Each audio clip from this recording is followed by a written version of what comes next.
I think we all know that refined sugar is bad for us, but what about raw sugarcane juice grown at home and freshly squeezed? Would you be surprised to hear that it's actually very good for you? And there's more uses to sugarcane than just sugar.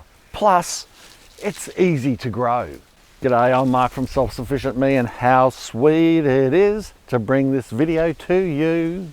In this video, I'm going to explain the benefits of growing your own sugarcane and give you my 5 top tips on how to grow a ton of sugarcane in just one small raised round garden bed. Let's get into it.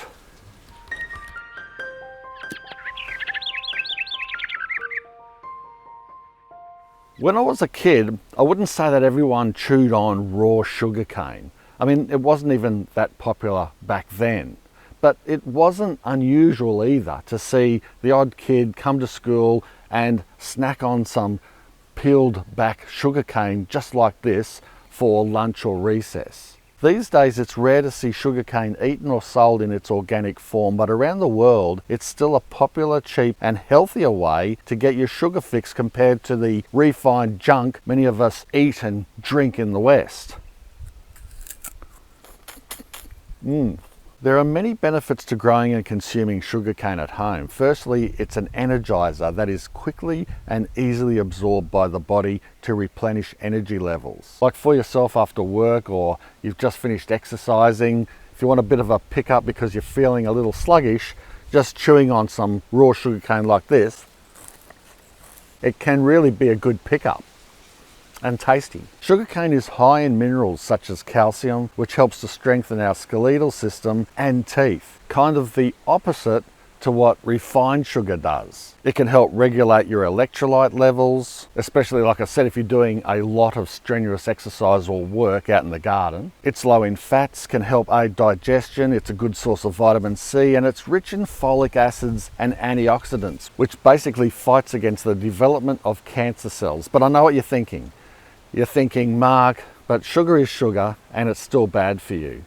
And I get where you're coming from, but from these last several years of researching sugarcane and sugarcane juice and experiencing itself growing it, drinking and eating it, I think it's a little untrue to say that this is bad for you.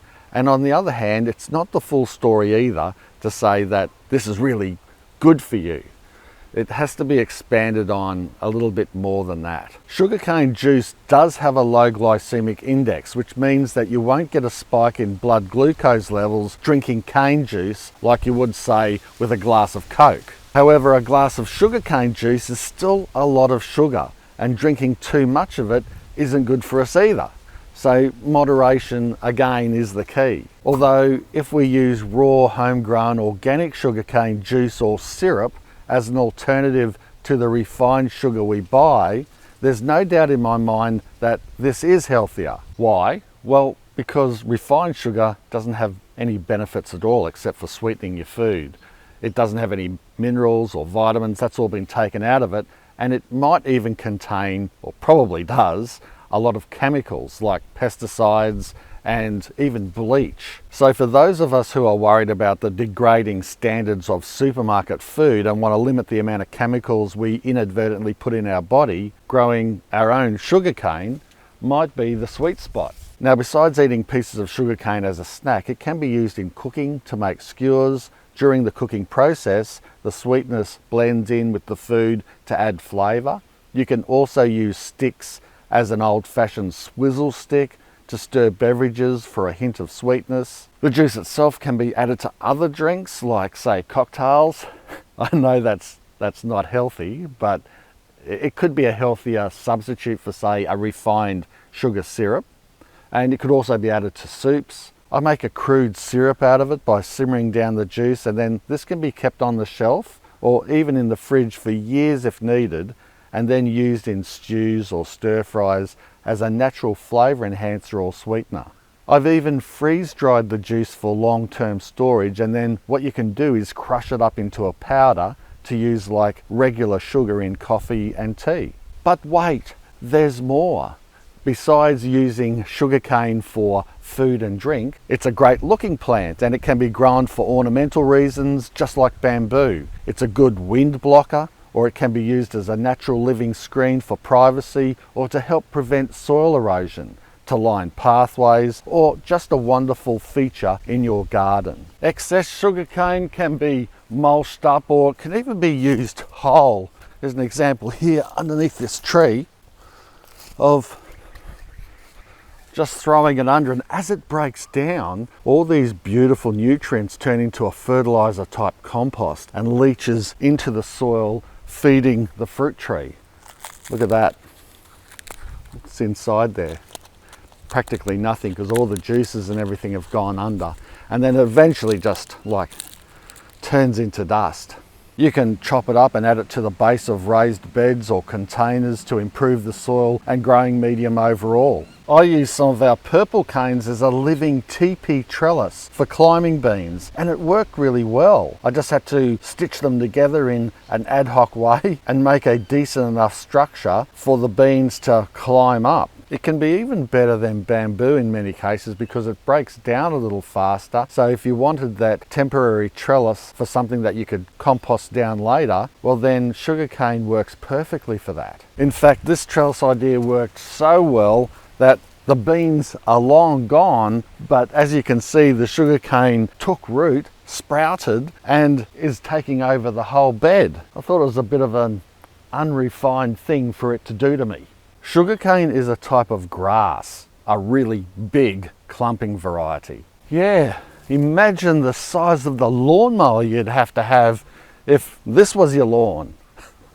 Anyway, did you know that sugarcane originated in Southeast Asia, around the North Pacific Ocean, and it was cultivated in New Guinea at least 6,000 BC for people to chew. 5,000 years later, at 1000 BC, in India, making sugar crystals by boiling sugarcane juice was discovered, and then this indulgent sweetener quickly travelled all over the world, including to the USA, being brought there by old matey Christopher Columbus himself. He probably grew it on his ship in containers because it actually grows very well in small containers. Speaking of growing, here are my 5 top tips on how to grow a ton of this stuff in just a small round raised garden bed like this. Tip number 1, positioning. As you can see, I've positioned our sugarcane right in the middle of our veggie garden. I've done this deliberately to demonstrate what you shouldn't do. Sugarcane is a big plant, so planting it in your veggie garden or somewhere where it might shade out other important crops is not a good idea. I'll soon be moving our sugarcane to a more appropriate spot on our property to shade out other grasses instead of our veggies. And talking about shade, if you want a good strong crop, grow sugarcane in full sun, especially in cooler climates, because being a tropical grass, it loves the heat. You can grow sugarcane in smaller containers or pots. It's commonly grown in ground, of course, and as you can see, it adapts well to raised beds. And this behind shot shows how well it is growing in the raised bed, but also demonstrating how it is smothering out, even physically, this other raised garden bed. Not optimal. Tip number 2 is planting. Now, sugarcane is best planted by using seed cane.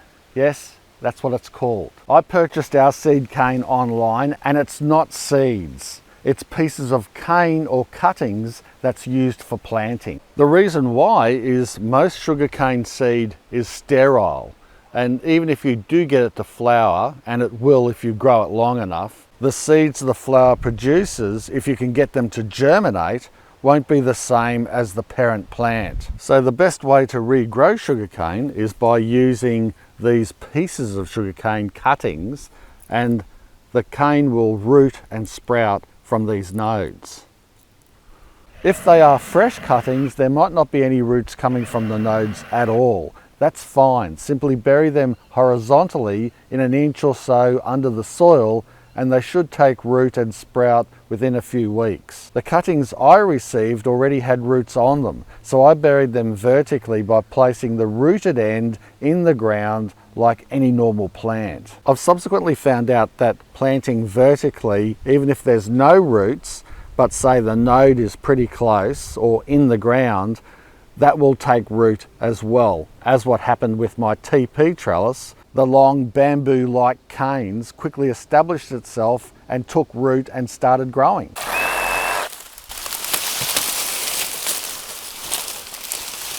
As you can see, I planted two types of sugarcane. You've got this purple stem and this green stem variety. The purple one grows smaller and doesn't have as much juice, but it actually looks very nice in the garden. So it could be a choice for an ornamental garden. And the green one, as you can see, is quite a bit bigger.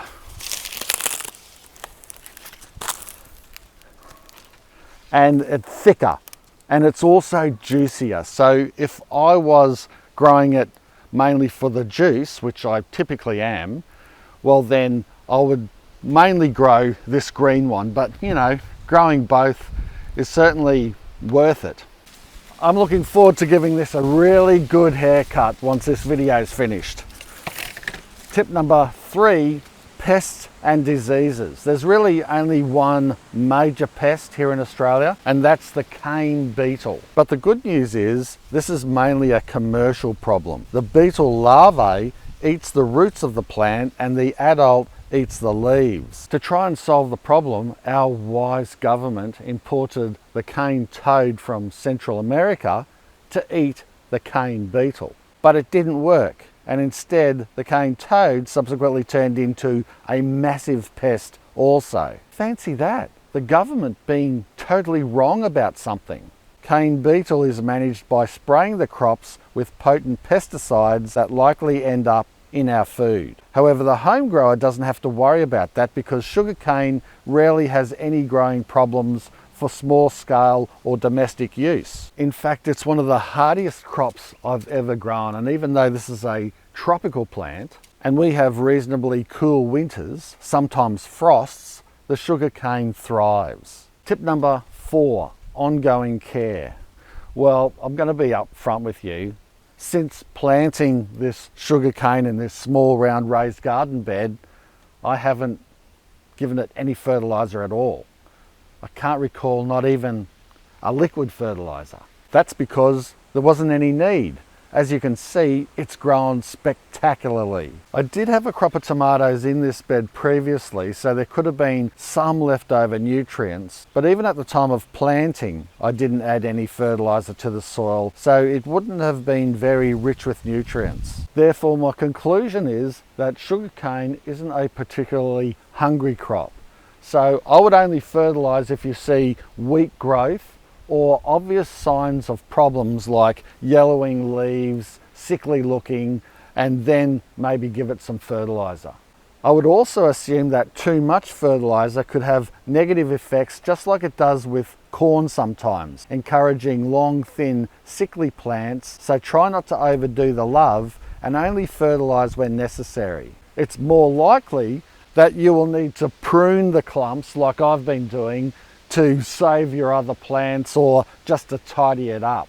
And you can do that without worrying about hurting the overall plant because it will recover from pruning really well. Tip number 5, harvesting. Your sugarcane can be harvested or pruned at any time, but maturity is usually around the 12-month mark or before or as it flowers. Flowering stops sugar production in the plant as it puts this stored energy in the flowering stage. So it makes sense to harvest before this, since regrowing from seed is no good anyway. We harvested our first round of sugarcane just after 12 months from sowing. We had some mates come around, Kim and Dono, to give us a hand as seasonal cane cutters, and it was a fun session. We harvested close to 50 canes from this one small raised bed, which is astonishing for such a small area. There's no special way to harvest, just cut through the base of the stem with a machete or handsaw, and then you can tidy them up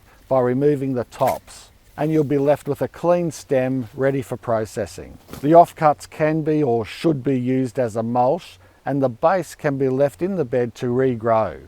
And here we are, another 12 months later, and the sugarcane is ready for harvest again. In fact, it's probably past the point, some of them are, because I've let them flower for effect. You can cut and regrow like this several times over until you see the plant starting to lose their vigor, and then at this point it's best to dig it all up and start again with some fresh cane seed that you've cut from your own sugarcane. As I've shown already, there are plenty of ways to use your sugarcane harvest, but you might be a seasoned sugarcane grower, and if you are, and you've got other uses that I haven't mentioned, make sure you whack them down in the comment section below so we can all learn from your experience. And speaking about below, check out the description below if you're interested in learning more about some of the products that I mentioned in this video, like the freeze dryer or the raised garden beds. Anyway, I hope you enjoyed the video. If you did, make sure that you give it a big candied thumbs up, share the video around, and subscribe if you haven't already. Thanks a lot for watching. Bye for now. Cheers.